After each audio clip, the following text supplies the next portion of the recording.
Geography అనేది competitive ఎగ్జామ్లో ఒక క్రిటికల్ ఏరియా. దీని నుంచి 30 నుంచి 35 మార్కుల వరకు వస్తుంది. అంతేకాకుండా ఇటీవల కాలంలో ఇంట్రడ్యూస్ చేసిన డిజాస్టర్ మేనేజ్మెంట్ నుంచి 15 మార్కులు వస్తున్నాయి. మొత్తం కూడా 45 మార్కుల వరకు ఈ చాప్టర్స్లో ఎడ్జ్ ఉంది. కాబట్టి తప్పనిసరిగా ఈ చాప్టర్ని మీరు ఈ సబ్జెక్ట్ని క్షుణ్ణంగా మనం చదవాల్సిన అవసరం ఉంది.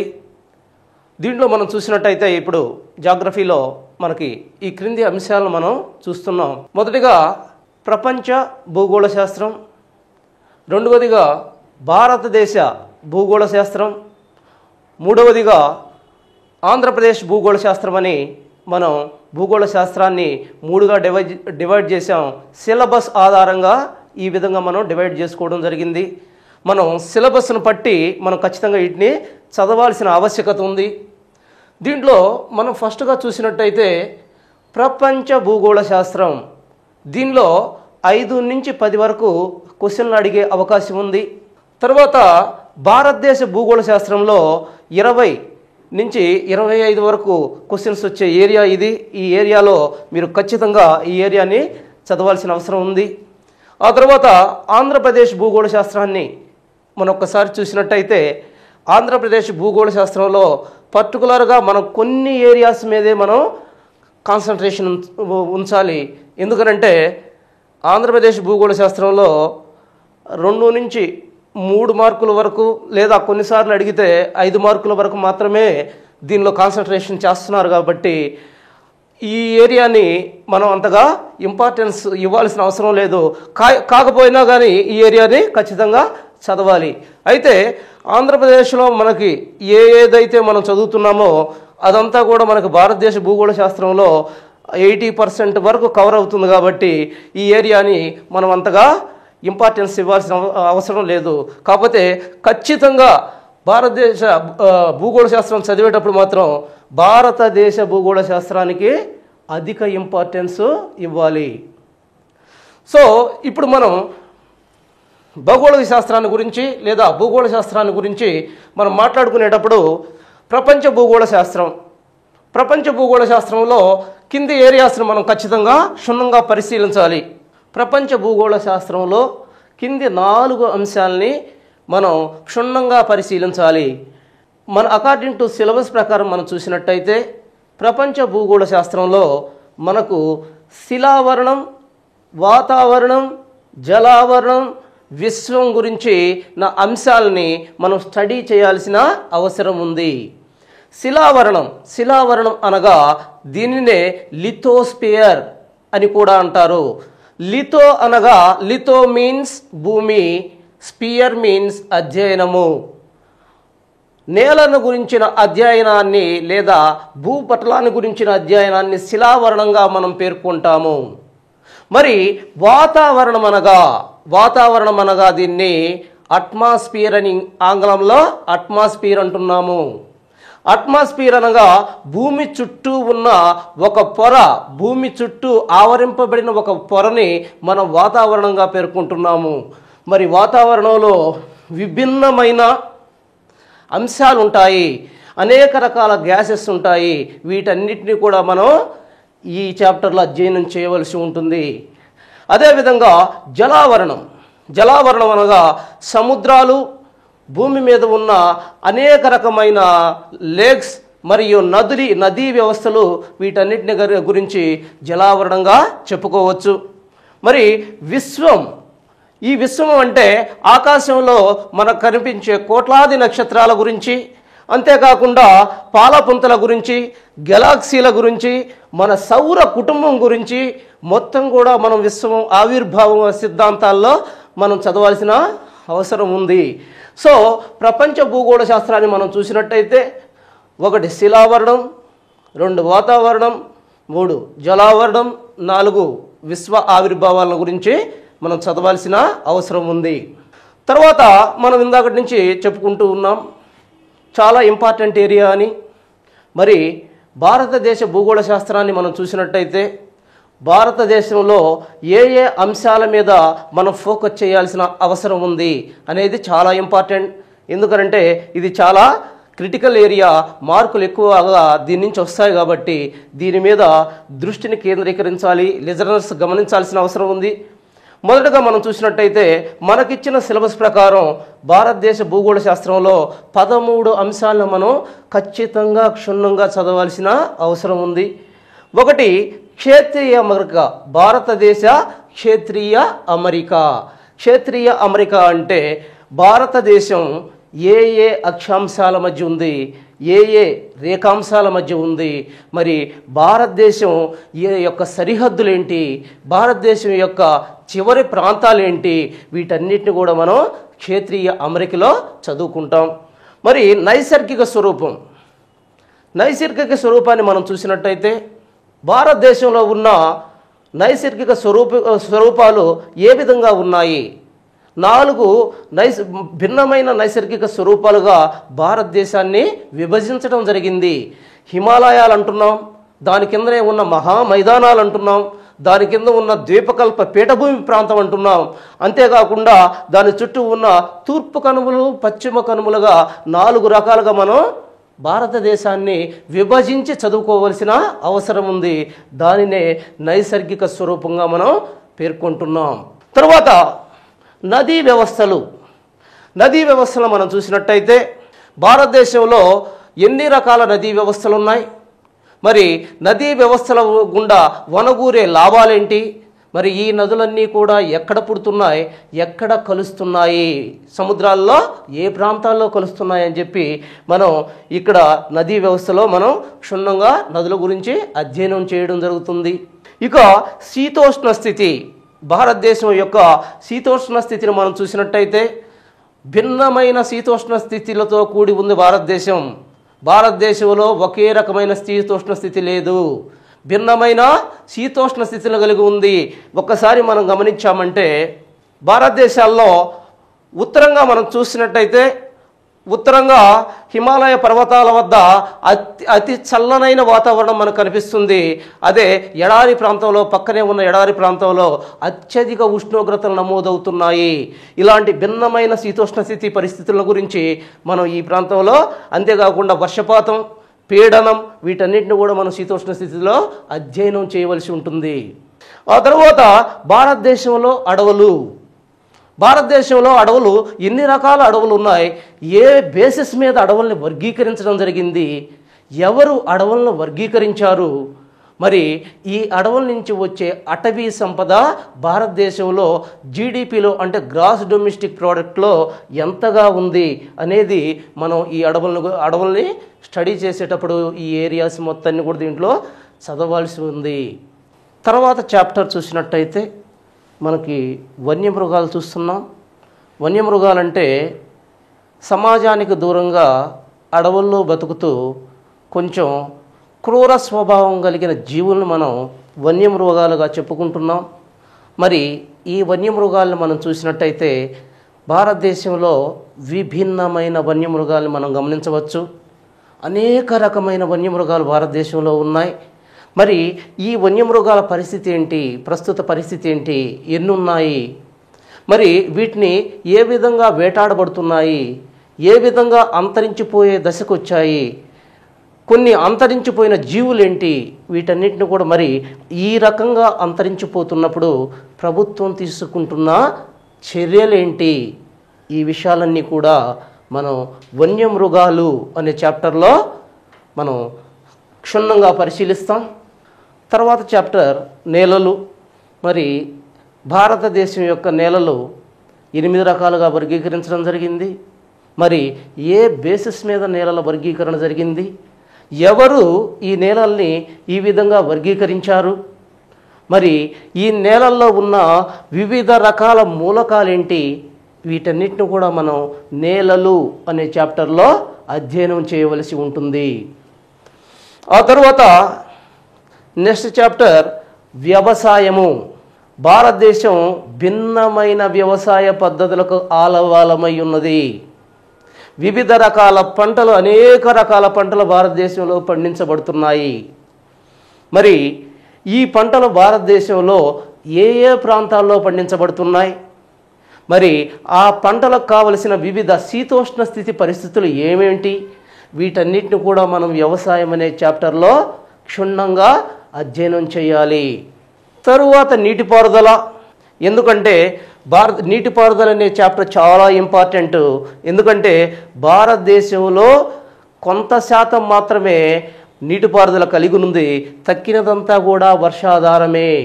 వర్షం మీద ఆధారపడి భారతదేశం యొక్క వ్యవసాయం ఎప్పుడైతే ఆధారపడి ఉందో, దాంతో కరువు కాటకాలతో కొంత ప్రాంతాలు విలవిలలాడిపోయే పరిస్థితులు వచ్చాయి. కాబట్టి మరి నీటిపారుదల అనగా కృత్రిమంగా నీటిని పొలాలలోకి లేదా ఫీల్డ్స్లోకి సరఫరా చేసి తద్వారా పంటల్ని పండించడమే నీటిపారుదల యొక్క ముఖ్య ఉద్దేశం. కాబట్టి భారతదేశంలో అనేక ప్రాంతాల్లో కాలువల ద్వారాను, చెరువుల ద్వారాను, బావుల ద్వారాను నీటిపారుదలని అందిస్తున్నారు.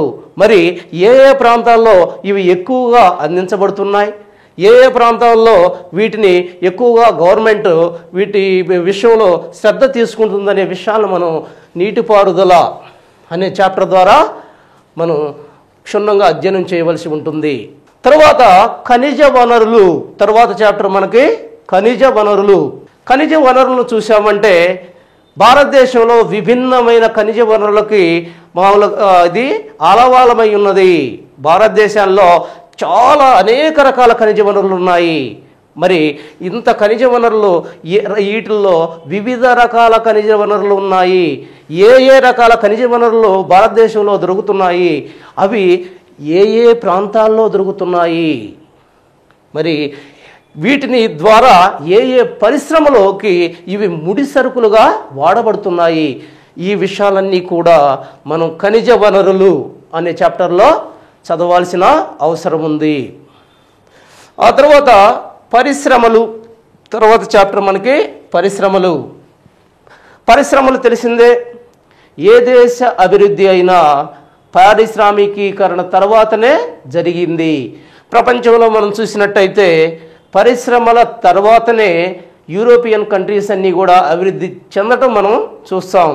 భారతదేశంలో స్వతంత్రానికి పూర్వమే పరిశ్రమలు ఏర్పడ్డప్పటికీ స్వతంత్రానంతరం మాత్రమే పరిశ్రమల అభివృద్ధి జరిగిందనేది నిజమైన అంశంగా మనం చూస్తున్నాం. మరి ఈ పరిశ్రమలు ఎక్కడెక్కడ ఏర్పడి ఉన్నాయి, ఇవి భారతదేశం యొక్క అభివృద్ధికి ఏ విధంగా ఉన్నాయి అనేది మనం పరిశ్రమలు అనే చాప్టర్లో క్షుణ్ణంగా అధ్యయనం చేస్తున్నాం. ఆ తర్వాత రవాణా. రవాణా అనే చాప్టర్ను మనం చూసినట్టయితే ఈ రవాణా అనే చాప్టర్లో మనం భారతదేశంలో ఉన్న వివిధ రకాల రవాణాల గురించి మనం అధ్యయనం చేయవలసి ఉంటుంది. ముఖ్యంగా మనకి 4 రకాల రవాణాలు భారతదేశంలో చాలా ప్రాముఖ్యంగా కనిపిస్తున్నాయి. దానిలో మొదటగా చూసినట్టయితే రోడ్డు రవాణా అని, రెండవదిగా రైల్వే రవాణా అని, మూడవదిగా ఎయిర్ రవాణా అని, నాలుగవదిగా జల రవాణా. 4 రకాల రవాణాలను మనం ఇక్కడ చూస్తున్నాం. మరి ఈ 4 రకాల రవాణాలు ఏ విధంగా ఉన్నాయి, మన జీడిపిలో ఒక్కొక్కటి ఏ విధంగా భాగాన్ని కలిగి ఉన్నది, మరి ఎక్కడి నుంచి ఎక్కడికి ఈ రవాణా వ్యవస్థలో వేయబడ్డాయి అనేది ఈ రవాణాలో మనం క్షుణ్ణంగా పరిశీలించాల్సిన అవసరం ఉంది. ఆ తర్వాత చివరిదిగా భారతదేశ భూగోళ శాస్త్రంలో చివరిదిగా మనకి జనాభా వస్తుంది. మరి భారతదేశం మనం చూసినట్టయితే ప్రపంచంలో 2వ అతిపెద్ద జనాభా గల దేశంగా మనం చెప్పుకోవచ్చు. చైనా తర్వాత భారతదేశం 2వ అతిపెద్ద జనాభా గల దేశం.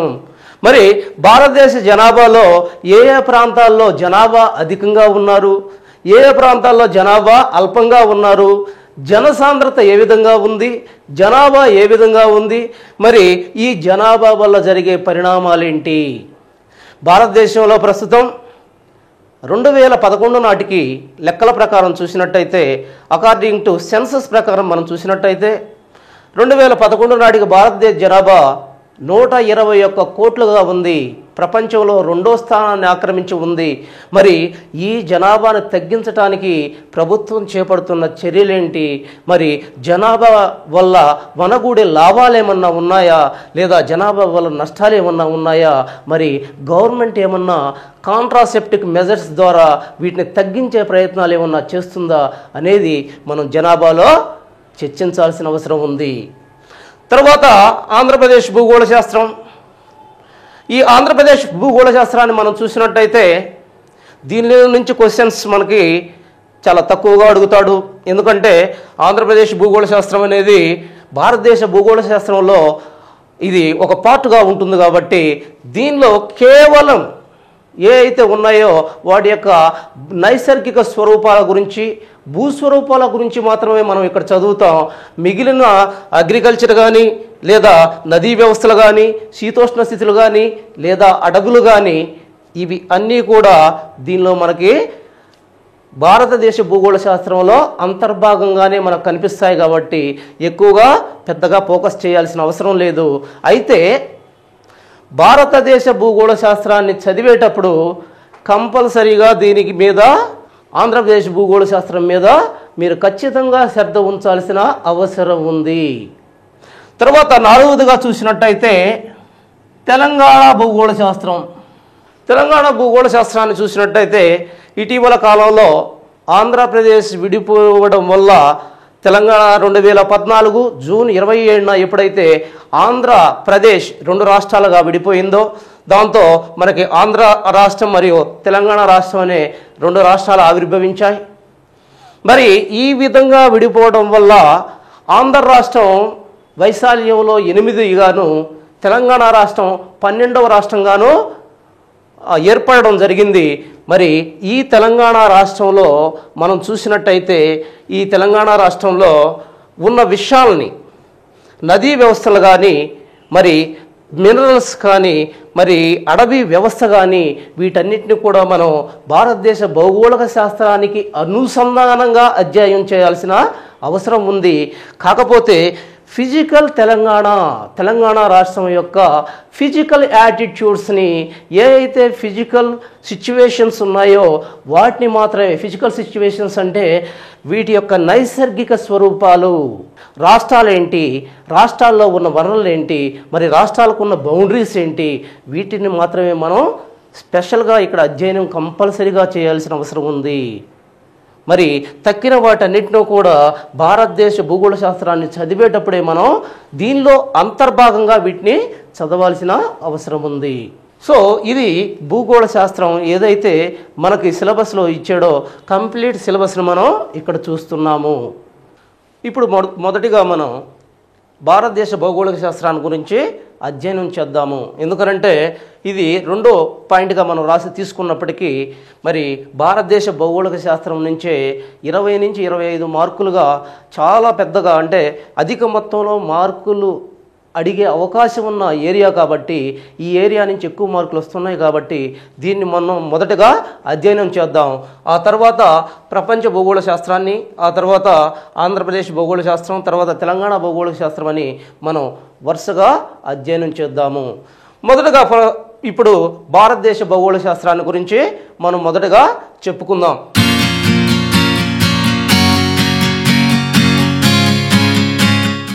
ఇక్కడ మనం చూసినట్టయితే భారతదేశ భూగోళ శాస్త్రంలో మనం ఇందాక చెప్పుకున్నట్టు 13 అధ్యాయాలు ఉన్నాయి.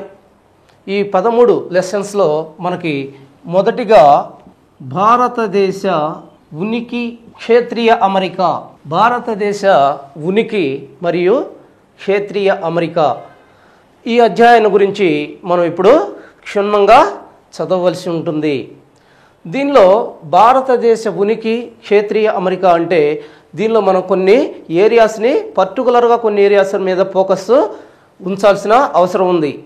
మనం చూసినట్టయితే భారతదేశ ఉనికి అంటే భారతదేశం ఏ ఏ అక్షాంశాల మీద ఉంది, ఏ ఏ రేఖాంశాల మధ్య ఉంది, మరి ఎక్కడెక్కడ ఉందనేది ఇక్కడ చాలా ఇంపార్టెంట్గా ఉంటుంది. ఈడ భారతదేశాన్ని మనం చూస్తే భారతదేశము, అసలు భారతదేశం అనే పేరు ఎక్కడి నుంచి వచ్చింది? భారతదేశాన్ని 3 విధాలుగా పిలవడం జరుగుతుంది. మనం చూసినట్టయితే భారతదేశాన్ని ఉపఖండము అని పిలుస్తున్నారు, ద్వీపకల్ప భారతదేశం అని పిలుస్తున్నారు. అంతేకాకుండా ఇండియా అని పిలుస్తున్నాం, భారతదేశము అని పిలుస్తున్నాము. ఈ దేశాన్ని మనం 4 రకాలుగా పిలవడం జరుగుతుంది. మరి మీరు ఈ విషయాన్ని క్షుణ్ణంగా గమనించాలి, చాలా జాగ్రత్తగా గమనించాలి. భారతదేశాన్ని ఉపఖండము అంటున్నాం. ఉపఖండము అని ఎందుకు అంటున్నాం? ఖండానికి ఉండవలసిన ఏ అయితే పరిస్థితులు ఉన్నాయో ఆ లక్షణాలన్నీ భారతదేశానికి ఉన్నాయి. దాంతో మనం ఈ దేశాన్ని ఉపఖండం అంటున్నాం. మరి ఖండానికి ఉండిన లక్షణాలు ఏంటి? విశాలత్వం 1, 2 విభిన్నత్వం 1. ఖండం ఎంత విశాలంగా ఉందో భారతదేశం కూడా అంతే విశాలంగా ఉంది. మరి విభిన్నత్వం దేంట్లో కనిపిస్తుంది మనకు? భారతదేశంలో ఖండంలో కనిపించినట్టు వివిధ రకాల వాతావరణ పరిస్థితులు కనిపిస్తున్నాయి. ఇక్కడ భారతదేశం భిన్న మతాలకి, భిన్న సంస్కృతులకి, అంతేకాకుండా భిన్నమైన ఏరియాస్కి ఆలవాలంగా ఉంది భారతదేశంలో విభిన్నమైన పంటలు పండుతున్నాయి, విభిన్నమైన ప్రజలు నివసిస్తున్నారు, విభిన్నమైన మతాలకు పుట్టినిల్లుగా ఉంది. మరి ఇన్ని రకాలుగా ఉండటం వల్ల, ఇన్ని రకాలైన భిన్న పరిస్థితులు ఉండటం వల్ల దీన్ని ఉపఖండంగా పేర్కొనడం జరిగింది. భారతదేశ ఉపఖండంలో ఆనాటి కాలంలో ఏ ఏ దేశాలు కలిసి ఉన్నాయి? ఇక్కడ చాలా జాగ్రత్తగా గమనించాలి. బిట్లు చాలా ఈ ఏరియా నుంచి వస్తున్నాయి. భారతదేశానికి ఉపఖండంలో 6 దేశాలు, భారతదేశంతో కలిపి 7 దేశాలు కలిపి దీన్ని ఉపఖండము అన్నారు. మరి ఆ 6 దేశాలు భారతదేశం కాకుండా తక్కిన 6 దేశాలు ఏమిటి? భారతదేశాన్ని ఉపఖండము అన్నాం. మరి ఈ ఉపఖండంలో ఎన్ని దేశాలు ఉన్నాయి?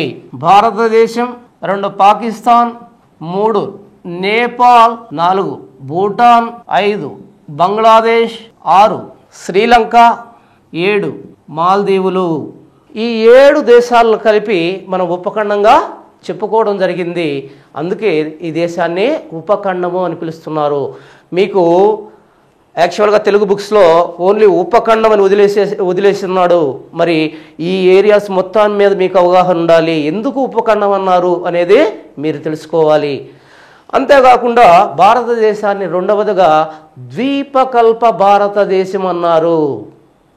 ఎందుకన్నారు ద్వీపకల్ప భారతదేశం అని? అసలు ద్వీపకల్పము అంటే ఒక భౌగోళిక ప్రాంతం 3 వైపులా నీటితోనూ ఒకవైపు భూభాగంతోనూ సరిహద్దు కలిగి ఉంటే దానిని ద్వీపకల్పము అంటున్నాము. అదేవిధంగా భారతదేశాన్ని మనం చూసినట్టయితే ఉత్తరాన మొత్తం కూడా భూసరిహద్దు కలిగి ఉంది. దక్షిణంగా భారతదేశం 3 సముద్రాలతో ఆవృతమై ఉంది. మరి ఈ 3 సముద్రాలను మనం చూసినట్టయితే భారతదేశానికి దక్షిణంగా హిందూ మహాసముద్రం, మరి పశ్చిమంగా అరేబియా సముద్రం, తూర్పుగా బంగాళాఖాతం ఏర్పడి ఉన్నాయి. కాబట్టి దీనిని ద్వీపకల్ప భారతదేశం అని కూడా పిలుస్తున్నారు. మరి మన భారతదేశాన్నే ఇండియా అనే పేరు భారతదేశానికి ఎందుకు వచ్చింది? ఆనాటి కాలంలో భారతదేశానికి వచ్చిన విదేశీయులు ఈ భారతదేశాన్ని రకరకాల పేర్లతో పిలవడం జరిగింది. దానిలో భాగంగా భారతదేశాన్ని పటాన్ని ఒక్కసారి మీరు గమనించినట్టయితే భారతదేశం యొక్క పశ్చిమ ప్రాంతంలో సింధు నది ప్రవహిస్తూ ఉంటుంది.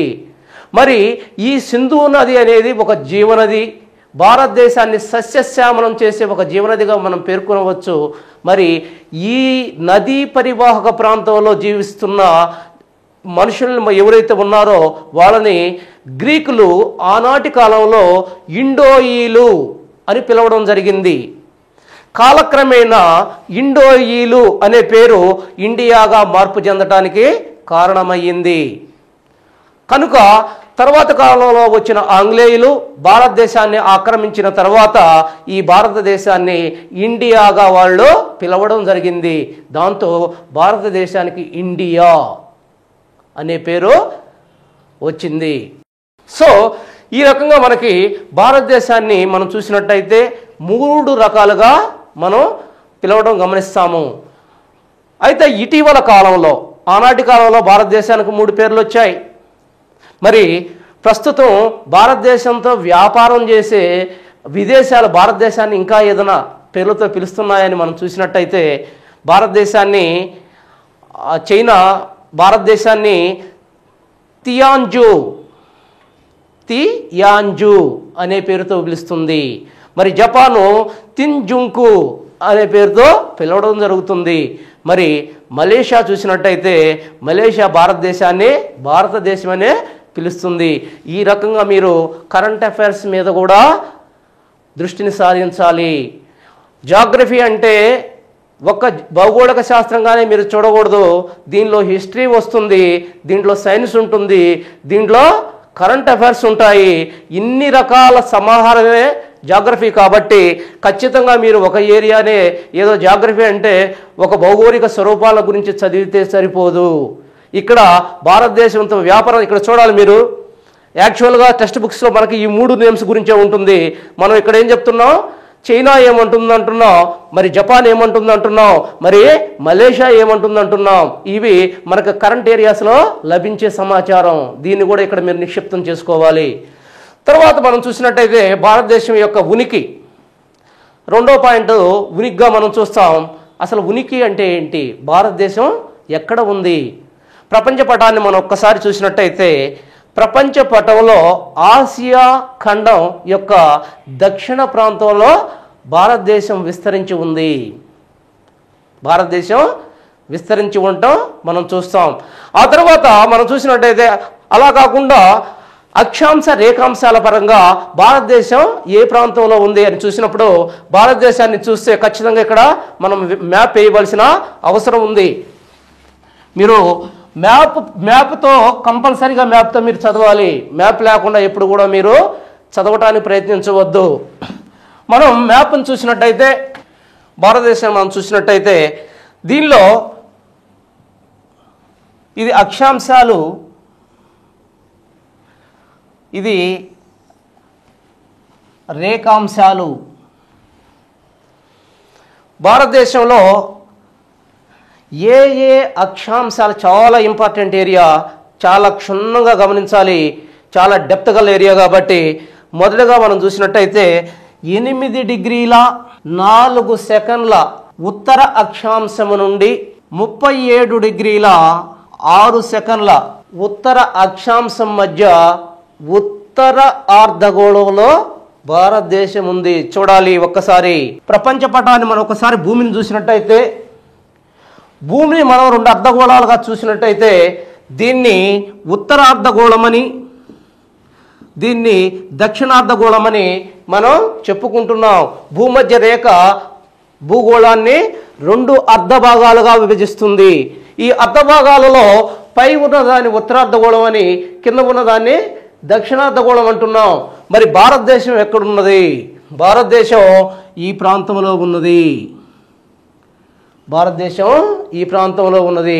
మరి ఇదే భూగోళాన్ని మనం తూర్పు పడమరలుగా విభజించినట్టయితే ఈ భాగాన్ని పూర్వార్ధగోళం అని, ఈ భాగాన్ని పశ్చిమార్ధగోళం అంటున్నాము. మరి భారతదేశం ఎక్కడున్నది? మీరు క్షుణ్ణంగా అధ్యయనం చేయాల్సిన అవసరం ఉంది. భారతదేశం ఎక్కడుందో చెప్పండి. ఇప్పుడు 1 ఉత్తరార్ధగోళంలో ఉంది, 2 పూర్వార్ధగోళంలో ఉంది. 1 ఉత్తరార్ధగోళంలో బాగా చూడండి, 1 ఉత్తరార్ధగోళంలో ఉంది, 2 పూర్వార్ధగోళంలో ఉంది. ఖచ్చితంగా బిట్టి ఈ విధంగా అడుగుతాడు, భారతదేశం ఏ అర్ధగోళాల్లో ఉన్నది? సో ఇక్కడ అక్షాంశాల పరంగా మనం చూసినట్టయితే 8 డిగ్రీల 4 సెకండ్ల ఉత్తర అక్షాంశం నుండి 37 డిగ్రీల 6 సెకండ్ల ఉత్తర అక్షాంశం మధ్య ఉత్తరార్ధగోళంలోను, అదేవిధంగా 68 డిగ్రీల 7 సెకండ్ల తూర్పు రేఖాంశం ఖచ్చితంగా గమనించాలి. ఈ అంటే ఈస్ట్, తూర్పు రేఖాంశం నుండి ఇక్కడ 97 డిగ్రీల 25 సెకండ్ల తూర్పు రేఖాంశం మధ్య ఇది విస్తరించి ఉంది. మరి ఒకసారి చెప్పుకుందాం. ఇక్కడ చూసి, ఎందుకంటే ఇదే భారతదేశానికి చాలా ఇంపార్టెంట్ కాబట్టి. భారతదేశం అక్షాంశ పరంగా వేటి మధ్య ఉంది? అక్షాంశ రేఖాంశాల పరంగా. అక్షాంశ పరంగా మనం చూసినట్టయితే 8 డిగ్రీల 4 సెకండ్ల ఉత్తర అక్షాంశం నుండి 37 డిగ్రీల 6 సెకండ్ల ఉత్తర అక్షాంశం మధ్య ఉత్తరార్ధగోళంలోను, అదేవిధంగా 68 డిగ్రీల 7 సెకండ్ల తూర్పు రేఖాంశం నుండి 97 డిగ్రీల 25 సెకండ్ల తూర్పు రేఖాంశం మధ్య పూర్వార్ధగోళంలో ఉన్నది. చాలా ఇంపార్టెంట్ ఇది. మరి ఈ ప్రాంతాల్లో చూసినట్టయితే భారతదేశం యొక్క ఉనికి ఈ విధంగా ఉంది. మరి భారతదేశంలో మనం చూసినట్టయితే అక్షాంశ పరంగా చివరగా ఉన్న రాష్ట్రాలు ఏమిటి? అక్షాంశ పరంగా చూసినట్టయితే చివరగా ఉన్న రాష్ట్రాలు బాగా గమనించాలి. జమ్మూ కాశ్మీర్, ఉత్తరంగా జమ్మూ కాశ్మీర్, దక్షిణంగా తమిళనాడు. ఉత్తరంగా జమ్మూ కాశ్మీర్, ఉత్తరంగా దీన్ని జమ్మూ అండ్ కాశ్మీర్ అంటారు. మరి దక్షిణంగా తమిళనాడు. అక్షాంశ పరంగా చూసినట్టయితే భారతదేశం యొక్క చివరి రాష్ట్రాలు ఉత్తరంగా జమ్మూ కాశ్మీర్, దక్షిణంగా తమిళనాడు. మరి రేఖాంశ పరంగా చూసినట్టయితే రేఖాంశాలు ఎట్ట గీయబడి ఉంటాయి? భారతదేశం యొక్క తూర్పుకి ఉత్తర దక్షిణాలకు తూర్పుగా గీయబడి ఉంటాయి కాబట్టి ఇక్కడ పశ్చిమంగా చివరగా ఉన్న రాష్ట్రాన్ని మనం గుజరాత్ గాను, తూర్పుగా చివరగా ఉన్న రాష్ట్రాన్ని మనం అరుణాచల్ ప్రదేశ్ గాను చెప్పడం జరుగుతుంది. లిజనర్స్ అలా జాగ్రత్తగా మనం గమనించాలి. ఇక్కడ ఏదైతే రేఖాంశ పరంగా చూసుకున్నట్టయితే పశ్చిమంగా చివరగా ఉండే రాష్ట్రాన్ని గుజరాత్ అని, తూర్పుగా చివరగా ఉన్న రాష్ట్రాన్ని దీన్ని గుజరాత్ అంటారు. దీన్ని అరుణాచల్ ప్రదేశ్గా మనం చెప్పుకోవచ్చు, అరుణాచల్ ప్రదేశ్గా చెప్పుకోవచ్చు. ఇది మనం జాగ్రత్తగా గమనించాలి. ఇక ఇక్కడ చాలా ఇంపార్టెంట్ ఏరియా వస్తుంది. అక్షాంశాల్లో భారతదేశాన్ని అనేక అక్షాంశాలు అక్షాంశాలలో ఖండిస్తూ ఉన్నాయి భారతదేశాన్ని. మరి ఈ అక్షాంశాలన్నిట్లో కూడా ఇంపార్టెంట్ అక్షాంశం ఏంటి? 23.5 డిగ్రీ కర్కట రేఖ. ఈ 23.5 డిగ్రీ కర్కట రేఖ అనేది చాలా ఇంపార్టెంట్ అయిన ఏరియా. ఇక్కడ ఖచ్చితంగా దీని గురించి మీరు అధ్యయనం చేయాలి. ఎన్నోసార్లు దీని నుంచి అనేక రకమైన బిట్లను దీని నుంచే అడిగాడు కాబట్టి ఇది చాలా ఇంపార్టెంట్ ఏరియా. కర్కట రేఖను మనం చూసినట్టయితే ఏంది దీని యొక్క ఇంపార్టెంట్? కర్కట రేఖను మనం చూసినట్టయితే చూడండి, ఒక్కసారి చూడండి కర్కట రేఖ. మరి కర్కట రేఖను మనం చూసినట్టయితే 23.5 డిగ్రీ ఉత్తర అక్షాంశాన్ని మనం కర్కట రేఖ అంటున్నాం. మరి ఈ కర్కట రేఖ భారతదేశాన్ని 2 భాగాలుగా విభజిస్తుంది. 2 భాగాలుగా ఇది కర్కట రేఖ. చూడండి ఒక్కసారి, భారతదేశాన్ని ఉత్తర దక్షిణాలుగా 2గా విభజిస్తూ ఉంది. ఇది దీంట్లో క్వశ్చన్స్ ఎలా అడుగుతాడు కర్కట రేఖ గురించి? కర్కట రేఖలో మనం చూసినట్టయితే కర్కట రేఖ భారతదేశంలో ఎన్ని రాష్ట్రాల గుండా ప్రయాణిస్తుంది? 8 రాష్ట్రాల గుండా ప్రయాణిస్తుంది. ఏంటి ఆ రాష్ట్రాలు? చాలా జాగ్రత్తగా గమనించాలి. మొదటిది గుజరాత్, రెండవది రాజస్థాన్ అయితే చెప్పాలి. మొదటిది గుజరాత్, చూడండి ఒక్కసారి ఇక్కడ చూడాలి. రెండవది రాజస్థాన్, మూడవది మధ్యప్రదేశ్, 4 ఛత్తీస్గఢ్, 5 జార్ఖండ్, 6 వెస్ట్ బెంగాల్, 7 త్రిపుర, 8 మిజోరాం. పాఠకులు గుర్తించాలి. కంప్లీట్గా ఈ 8 మీద మీకు అవగాహన ఉండాలి. వరుస క్రమం కూడా గుర్తుపెట్టుకోవాలి మీరు. Gujarat, Rajasthan, Madhya Pradesh, Chhattisgarh, Jharkhand, west Bengal and Tripura, Mizoram. ఈ 8 రాష్ట్రాల గుండా 23.5 డిగ్రీ కర్కట రేఖ ప్రయాణిస్తూ ఉంది. అయితే క్వశ్చన్ ఇంకొక రకంగా కూడా వస్తుంది. దీంట్లో ఏ రకంగా వస్తుందంటే, మొదటిగా ఈ రేఖ ఏ రాష్ట్రం గుండా ప్రయాణిస్తుంది? అందరూ కూడా ఇక్కడే తప్పు చేస్తారు. ఖచ్చితంగా గుజరాత్ అని పెడతారు. కాదు, మరి ఏది పెట్టాలి? మిజోరాం అని పెట్టాలి. ఎందుకని? ఈ రేఖ ఎప్పుడు కూడా తూర్పు నుంచి పశ్చిమంగా గీయబడ్డ రేఖలు ఇవి ఊహా రేఖలు. మీ అందరికీ తెలిసి ఉంటుంది, ఇవన్నీ కూడా భూమి మీద గీయబడ్డ ఊహారేఖలు మాత్రమే, అవి గీసిలేవు. మరి ఈ గీయబడ్డ ఈ ఊహారేఖలు తూర్పు నుంచి పశ్చిమంగా గీయబడ్డాయి కాబట్టి మొదటగా ఇక్కడ మనకు మిజోరాం ఉంటుంది కాబట్టి మిజోరాం మీదుగా మొదటగా గీయబడింది. ఓకే, ఇది చాలా ఇంపార్టెంట్ అయిన ఏరియాగా మనం చెప్పుకోవచ్చు. మరి రెండవదిగా రేఖాంశాల్లో ఇంపార్టెంట్ ఏంది? భారతదేశం మీద చూడండి, ఒక్కసారి చూడండి, అనేక రేఖాంశాలు భారతదేశం మీద పోతూ ఉన్నాయి, అనేక రేఖాంశాలను మనం చూస్తూ ఉన్నాం. మరి ఈ రేఖాంశాల్లో భారతదేశం మీదుగా గీయబడ్డ రేఖాంశం ఏంటి? ఇంపార్టెంట్ రేఖాంశం ఏంటి? అసలు రేఖాంశాలు అంటే ఫస్ట్ మీకు దీని మీద అవగాహన రావాలి. రేఖాంశం అంటే ఏ అయితే ఉత్తర దక్షిణాలుగా గీయబడ్డ రేఖల్ని, ఊహారేఖల్ని రేఖాంశాలు అంటున్నాం మనం. ఏవైతే ఉత్తర ధ్రువాన్ని నుంచి దక్షిణ ధ్రువాన్ని కలుపుతూ గీయబడ్డ ఊహారేఖల్ని మనం రేఖాంశాలు అంటున్నాం. మరి ఈ రేఖాంశాలు భారతదేశంలో మొత్తం 30 రేఖాంశాలను మనం చూస్తున్నాం. ఎందుకంటే ఒక్కసారి చూడండి, ఇటు పాఠకులు చూడండి, 68 డిగ్రీల నుంచి 97 డిగ్రీల వరకు అంటే దరిదాపులో 30 డిగ్రీల రేఖాంశాలు భారతదేశం మీద గీయబడ్డాయి. మరి ఈ రేఖాంశాల్లో ఇంపార్టెంట్ రేఖాంశాల గురించి మనం స్టడీ చేయాలి. రేఖాంశాలు మనం చూసినట్టయితే వీటిని కాలమాన మెరిడియన్స్ అని కూడా అంటారు. కాలమాన రేఖాంశాలు ఎందుకంటున్నారు కాలమాన రేఖాంశాలని?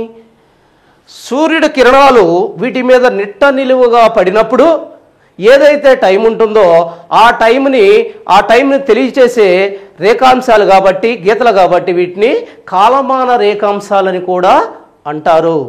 భారతదేశంలో ఇంపార్టెంట్ కాలమాన రేఖాంశం ఏంటి? ప్రామాణిక రేఖాంశంగా మనం దేన్ని తీసుకుంటున్నాం? ఒక్కసారి చూడాలి. ఇటు దీనిలో మనం తీసుకుంటుంది 82.5 డిగ్రీ తూర్పు రేఖాంశాన్ని మనం భారతదేశ ప్రామాణిక కాలమాన రేఖాంశంగా మనం తీసుకుంటున్నాము. ప్రామాణిక కాలమాన రేఖాంశము అంటే సూర్యకిరణాలు మధ్యాహ్నం పూట నిట్ట నిలువుగా ఈ ప్రాంతంలో పడినప్పుడు ఎంతైతే టైం ఉంటుందో ఆ టైం మొత్తాన్ని భారతదేశం అనుసరించటం జరుగుతుంది. ఇది యాక్చువల్గా సివిల్స్లో ఉంటుంది ఈ సిలబస్ అంతా. మీరు ఈ ఏరియాస్ మీకు పెద్దగా టచ్ కావు, జస్ట్ ఒక పాయింట్ ఇస్తున్నాడు, కానీ వాటిని గురించి మీరు క్షుణ్ణంగా తెలుసుకోవాలి. ఎందుకంటే డెప్త్లోకి వెళ్తున్నాడు ఈ మధ్యకాలంలో, కాబట్టి దీని గురించి క్షుణ్ణంగా తెలుసుకోవాలి. 82.5 ఈస్ట్ రేఖాంశం యొక్క ఇంపార్టెన్స్ ఏంది భారతదేశానికి? ఒక్కసారి గమనించాలి. ఏ టైం అయితే ఇక్కడ ఉంటుందో భారతదేశంలో ఉన్న మొత్తం ఏరియాస్ అన్నీ కూడా ఈ టైంను ఫాలో అవుతాయి. ఇదే ప్రామాణిక కాలమాన రేఖాంశంగా మనం తీసుకుంటున్నాం. చాలా జాగ్రత్తగా గమనించండి. మరి ఈ రేఖాంశం భారతదేశంలో ఏ రాష్ట్రాల గుండా ప్రయాణిస్తుంది? ఏదైనా కేంద్రపాలిత ప్రాంతంలో ప్రయాణిస్తుందా? ఒక్కసారి చూసినట్టయితే ఒక్కసారి ఇక్కడ చూడండి. మొదటిగా ఇక్కడ ఉత్తరప్రదేశ్ గుండా, ఆ తర్వాత మధ్యప్రదేశ్, ఆ తర్వాత ఛత్తీస్గఢ్, ఆ తర్వాత ఒరిస్సా, ఆ తర్వాత ఆంధ్రప్రదేశ్ గుండా ఇది 5 రాష్ట్రాల గుండా ప్రయాణిస్తుంది. అంతేకాకుండా ఒకే ఒక కేంద్రపాలిత ప్రాంతం గుండా ఇది ప్రయాణించడం జరుగుతుంది. అదే యానాం. ఇక్కడ యానాం ఉంది, యానాంకు దగ్గరగా యానాం మీదుగా ప్రయాణిస్తుంది. క్వశ్చన్ మొన్న గ్రూప్ 1 మెయిన్స్లో అడిగాడు, ఇది గ్రూప్ 1 ప్రిలిమ్స్లో ఏమని అడిగాడు? ఇది 82.5 ఈస్ట్ రేఖాంశం ప్రయాణించే ఒకే ఒక కేంద్రపాలిత ప్రాంతం ఏది అని కింద అనేక రకమైన బిట్లు ఇవ్వడం జరిగింది. ఏది దాని యొక్క ఇంపార్టెంట్? యానాం. యానాం ఒక్క దాని మీదే ప్రయాణిస్తుంది. మరి ఇక్కడ ఈ పాయింట్ని మీరు చెప్పుకునేటప్పుడు అసలు యానాం ఎక్కడిది అనేది మీరు ఖచ్చితంగా చదవాలి. అట్టా లింక్ పెట్టుకొని చదివితే మీకు పరిపూర్ణమైన అవగాహన వస్తుంది. మరి యానాం ఎక్కడ దేంట్లో పార్ట్ ఇది? పాండిచ్చేరి. చాలా జాగ్రత్తగా చూడండి. ఇక్కడున్న పాండిచ్చేరి తమిళనాడు దగ్గర ఉన్న పాండిచ్చేరిలో ఒక భాగమే యానాం. ఈ విషయాన్ని పాఠకులు గమనించాలి కంపల్సరీగా. సో ఈ 82.5 డిగ్రీని రేఖాంశాన్ని మనం ఇక్కడ చూసాం. మరి దీంతో భారతదేశం ఈ టైంని ఫాలో అవుతుంది. భారతదేశం మొత్తం కూడా ఈ టైంను ఫాలో అవుతుంది.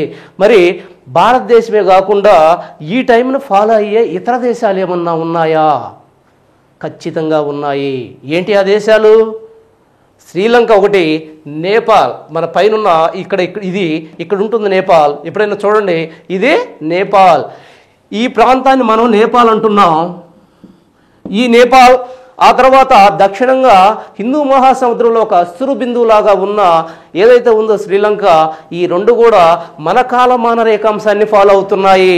ఖచ్చితంగా ఇది నిజము, మన దాన్ని ఫాలో అవుతున్నాయి.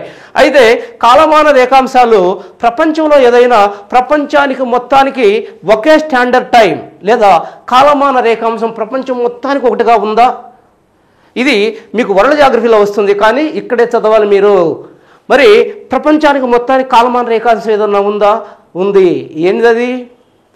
గ్రీన్విచ్ రేఖాంశం అంటారు దాన్నే సున్నా మెరిడియన్ అంటారు, జీరో మెరిడియన్ అని అంటారు, సున్నా రేఖాంశం అంటారు. ఈ సున్నా రేఖాంశం అనేది లండన్కి దగ్గరగా ఉన్న గ్రీన్విచ్ అనే ప్రాంతం మీదుగా వేయబడింది కాబట్టి దాన్నే గ్రీన్విచ్ మెరిడియన్ అంటున్నారు.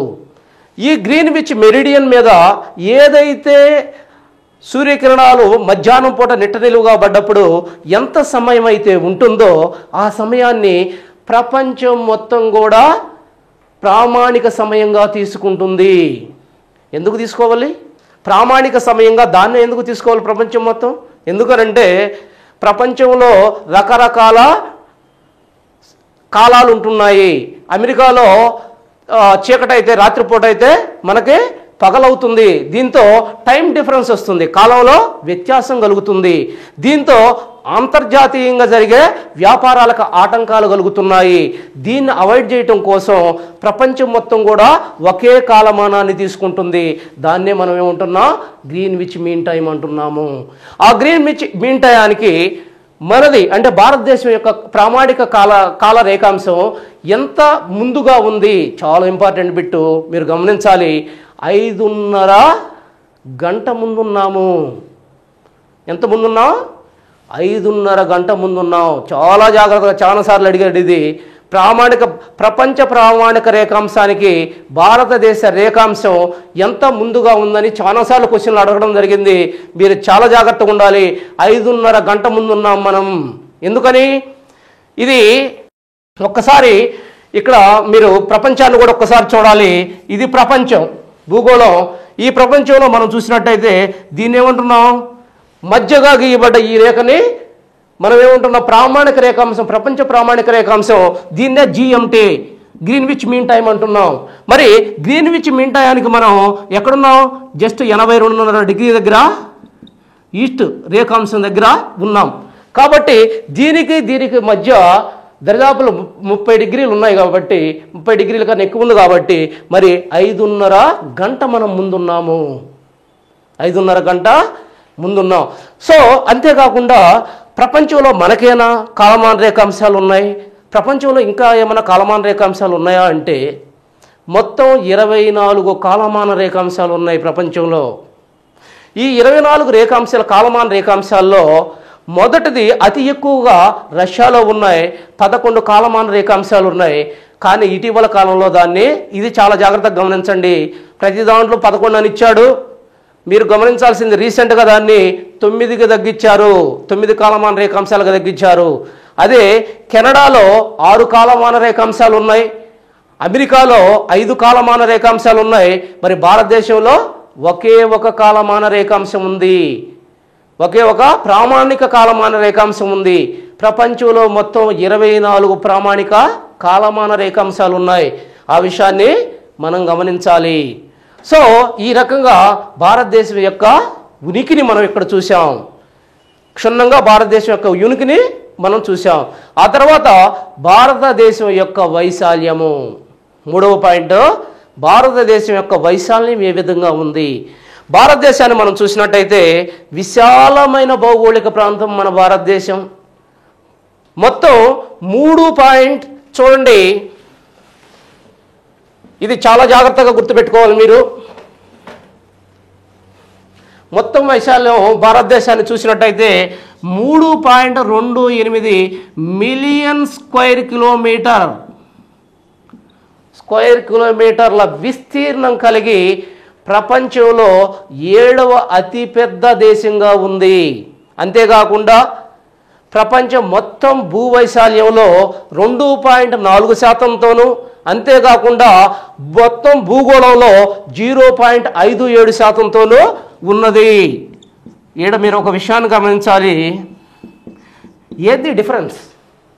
2.4 ఏంటి, 0.57 ఏంటి? ఇక్కడ ఒక్క భూభాగాన్ని తీసుకుంటేనే, భూగోళంలో ఉన్నవా ప్రపంచంలో ఉన్న ఒక భూభాగాన్ని తీసుకుంటే భారతదేశం భూభాగం మొత్తం భూభాగంలో ఎంత ఉంది? 2.4%గా ఉంది. మొత్తం భూగోళంలో ఎంత ఉంది? 0.57%గా ఉంది. That is the most important. ఈ రెండు ఏరియాస్ని మీరు ఖచ్చితంగా గమనించాలి. సో ఆ తర్వాత అసలు దీని భూ వైశాల్యం ఎంత అన్నప్పుడు 3.28 మిలియన్ స్క్వేర్ కిలోమీటర్లుగా మనం చెప్పుకోవచ్చు. ఇంత విశాలంగా ఉంది. మరి ఇంత విశాలంగా ఉన్న భారతదేశం ప్రపంచంలో ఎన్నో స్థానంలో ఉంది? 7వ స్థానంలో ఉంది. మరి అంతకుముందు దేశాలేంటి?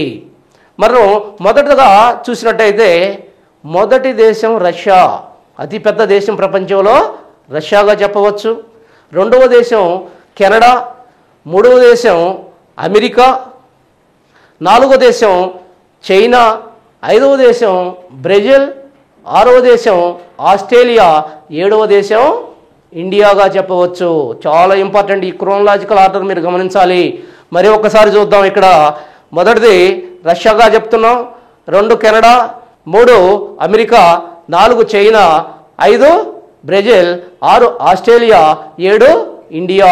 ఇక్కడ ఒక విషయం మీకు క్షుణ్ణంగా ఇంతకుముందు చదివిన విద్యార్థులు ఎవరైనా నా క్లాస్ చూస్తున్నప్పుడు మీకు ఒక డౌట్ వస్తుంది. ఇక్కడ యాక్చువల్గా 3వ ప్లేస్లో చైనా ఉండాలి. ఇప్పుడు నేను 4వ ప్లేస్లో చెప్పాను చైనా.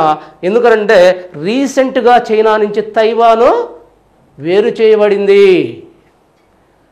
రీసెంట్గా చైనా నుంచి తైవాన్ వేరు చేయబడటం వల్ల చైనా యొక్క విస్తీర్ణం తగ్గిపోయి 3వ ప్లేస్లోకి అమెరికా పోయింది. 3వ ప్లేస్లో ఉన్న చైనా 4వ ప్లేస్లోకి వచ్చింది. ఈ విషయాన్ని మీరు ఖచ్చితంగా గమనించాలి. అయితే ఇక్కడ ఇంకొక విషయాలు కూడా మీరు ఇంతటితో దీన్ని వదిలేయటం కాదు, ఇంకొక విషయాలు ఇక్కడ ఇంపార్టెంట్ విషయాలు మీరు గుర్తుపెట్టుకోవాలి. భారతదేశం కన్నా పెద్ద దేశాలు అన్నాం. మరి ఎన్ని రెట్లు పెద్ద దేశాలుగా ఉన్నాయి? సివిల్స్లో అడిగాడు ఈ క్వశ్చన్స్. మరి రేపు మీకు సివిల్స్లో వచ్చే అడుగుతున్నాడు, అది మీరు గమనించాలి. కాబట్టి ఖచ్చితంగా ఈ ఏరియాస్ని మీరు ఎక్కడన్నా సమాచారం ఉంటే ఇంకా ఎక్కువ సమాచారం తీసుకునే ప్రయత్నం చేయండి. మనం చూస్తున్నాం రష్యా అన్నిటికన్నా పెద్ద దేశం అని. మరి భారతదేశం కన్నా రష్యా ఎంత పెద్ద దేశంగా ఉంది? 5 రెట్లు పెద్ద దేశంగా ఉంది. చాలా జాగ్రత్తగా ఉండాలి. భారతదేశం కన్నా రష్యా 5 రెట్లు పెద్ద దేశంగా ఉంది. మరి కెనడా 3 రెట్లు పెద్ద దేశంగా ఉంది. అమెరికా 2.8 రెట్లు పెద్ద దేశంగా ఉంది. మరి ఆస్ట్రేలియా చూస్తే 2.4 రెట్లు పెద్ద దేశంగా ఉంది. ఇవన్నీ మీరు గమనించాలి. మళ్ళీ చెప్తున్నాను వినండి. రష్యా 5 రెట్లు, కెనడా 3 రెట్లు, అమెరికా 2.8 రెట్లు, ఆ తర్వాత ఆస్ట్రేలియా 2.4 రెట్లు పెద్ద దేశాలుగా ఉన్నాయి. మరి ఆ తర్వాత మనం చూసినట్టయితే భారతదేశానికన్నా అనేక చిన్న దేశాలు ఉన్నాయి. మరి మన చుట్టూ ఉన్న భారతదేశానికన్నా చిన్న దేశాలు భారతదేశ వైశాల్యంలో ఎన్నో వంతు ఉన్నాయి అని అడుగుతున్నాడు. క్వశ్చన్స్ ఎన్నో వంతు ఉన్నాయి అని అడుగుతున్నాడు. ఖచ్చితంగా కష్టమైన ఈ ఏరియాని ఖచ్చితంగా చదవాలి. మొదటగా చూసినట్టయితే జపాన్ తీసుకుంటే భారతదేశంలో 1/8 వంతుగా ఉంది. ఎంతగా ఉంది జపాను? 1/8 వంతుగా ఉంది. ఆ తర్వాత లండన్ తీసుకున్నట్టయితే 1/12 వంతుగా ఉంది. లండన్ 1/12 వంతుగా ఉంది. అదే పాకిస్తాన్ తీసుకున్నట్టయితే 1/4 వంతుగా ఉంది. అదే మన కిందగా ఉన్న మాల్దీవులను కానీ తీసుకున్నట్టయితే ఇది చాలా ఇంపార్టెంట్. ఇదే క్వశ్చన్ అడిగాడు మొన్న. 1/11,000 వంతు ఉంది. 1/11,000 వంతు ఉంది. ఈ విషయాలన్నీ కూడా ఖచ్చితంగా మీరు గమనించాలి. వైశాల్యం వచ్చినప్పుడు ఇది ఖచ్చితంగా మొత్తం కూడా మీరు గమనించాల్సిన అవసరం ఉంది. సో భారతదేశం యొక్క మొత్తం వైశాల్యాన్ని గురించి మనం చూసాం ఇక్కడ. అంతేకాకుండా భారతదేశాన్ని ఉత్తర దక్షిణాలుగా మనం కానీ లెక్కించినట్టయితే, జాగ్రత్తగా చూడండి, ఉత్తర దక్షిణాలుగా లెక్కించినట్టయితే భారతదేశం యొక్క పొడవు 3214 కిలోమీటర్లుగా ఉంది. మరి తూర్పు పడమరలుగా చూసినట్టయితే దీని పొడవు 2933 కిలోమీటర్లుగా ఉంది. ఈ రెండు విషయాలను మీరు జాగ్రత్తగా గమనించాలి. తర్వాత ఇక్కడ భారతదేశం యొక్క వైశాల్యాన్ని గురించి చూసాం. ఆ తర్వాత భారతదేశ రాజకీయ విభాగాలు. భారతదేశ రాజకీయ విభాగాలు మీకు తెలుసు, ప్రస్తుతం భారతదేశాన్ని 29 రాష్ట్రాలు, 7 కేంద్రపాలిత ప్రాంతాలు, మొత్తం 36 రాజకీయ విభాగాలుగా విభజించడం జరిగింది. మరి చారిత్రకంగా దీనికి ఏమన్నా ఉన్నాయా? జస్ట్ బిట్టు చదివినట్టు చదవకుండా కాన్సెప్ట్ ఓరియంటెడ్లో ఖచ్చితంగా చదవాలి మీరు. మరి ఇక్కడ చూసినట్టయితే ఇది కాకుండా అసలు చారిత్రకంగా ఏమన్నా ఉందా అన్నప్పుడు ఇక్కడ ఖచ్చితంగా చరిత్రను చదవాలి. మనం ఇక్కడ చరిత్రను చదవాల్సి ఉంటుంది. బ్రిటిష్ వారి కాలంలో చారిత్రకంగా చూస్తే బ్రిటిష్ వారి కాలంలో భారతదేశాన్ని 11 బ్రిటిష్ ప్రావిన్స్ గాను 562 ప్రిన్స్లీ స్టేట్స్ అంటే స్వతంత్ర రాజ్యాలుగాను విభజించారు. బాగా చూడండి, 11 బ్రిటిష్ ప్రావిన్స్ గాను 562 స్వతంత్ర రాజ్యాలుగాను ఉండేవి. ఏంటి 562 స్వతంత్ర రాజ్యాలంటే? 11 బ్రిటిష్ ప్రావిన్స్లో అక్కడ బ్రిటిష్ పాలన ఉండేది. 562 ప్రిన్స్లీ స్టేట్స్ అంటున్నాం. వాటిల్లో సార్వభౌమాధికారం అనేది రాజులకు ఉండేది, కానీ కప్పం కట్టేవాళ్ళు బ్రిటిష్ వాళ్ళకి. ఈ స్వతంత్ర రాజ్యాలే కానీ బ్రిటిష్ వాళ్ళకి కప్పం కట్టాల్సి వచ్చేది, కానీ స్వతంత్రంగా పరిపాలించుకునేవాళ్ళు. అందుకనే వీటిని స్వతంత్ర రాజ్యాలు అన్నారు. 562ని స్వతంత్ర రాజ్యాలు అనడం జరిగింది. మరి ఆ తర్వాత స్వతంత్రానంతరం మనం చూసినట్టయితే మొట్టమొదటిగా భాషా ప్రయుక్త రాష్ట్రంగా, మనందరికీ తెలిసిందే, భాషా ప్రయుక్త రాష్ట్రంగా 1956లో ఆంధ్రప్రదేశ్ ఏర్పడింది. 1953లో ఆంధ్ర రాష్ట్రం ఏర్పడింది. 1956లో పెద్ద మనుషుల ఒప్పందం వల్ల 1956లో ఆంధ్రప్రదేశ్ ఏర్పడింది. తెలంగాణ ఆంధ్ర కలిసి ఆంధ్రప్రదేశ్ అనేది ఏర్పడడం జరిగింది. మరి 1956లో ఆంధ్రప్రదేశ్ ఏర్పడ్డప్పుడు మొత్తం రాష్ట్రాల సంఖ్య 14, కేంద్రపాలిత ప్రాంతాలు 6గా ఉన్నాయి. ఆ తర్వాత 1957 నుంచి 1987 మధ్యలో మొత్తం 30 సంవత్సరాల కాలంలో 25 రాష్ట్రాలుగా 7 కేంద్రపాలిత ప్రాంతాలుగా భారతదేశాన్ని విభజించారు. ఈ 25 రాష్ట్రాలలో 25వ రాష్ట్రంగా మనకి గోవా ఏర్పడింది. మరి 7 కేంద్రపాలిత ప్రాంతాల్లో మన ఢిల్లీకి జాతీయ హోదానిచ్చారు. అంటే మన భారతదేశ రాజధానిగా దానికి ఉన్నత స్థానం కల్పించడం జరిగింది. ఆ తర్వాత ఎప్పుడైతే 2000 సంవత్సరంలో 3 కొత్త రాష్ట్రాలు ఏర్పడ్డాయి. ఎక్కడి నుంచి ఏర్పడ్డాయి? మొత్తం 3 కొత్త రాష్ట్రాలు. ఉత్తరప్రదేశ్ నుంచి ఉత్తరాఖండ్, మధ్యప్రదేశ్ నుంచి ఛత్తీస్గఢ్ అండ్ బీహార్ నుంచి జార్ఖండ్.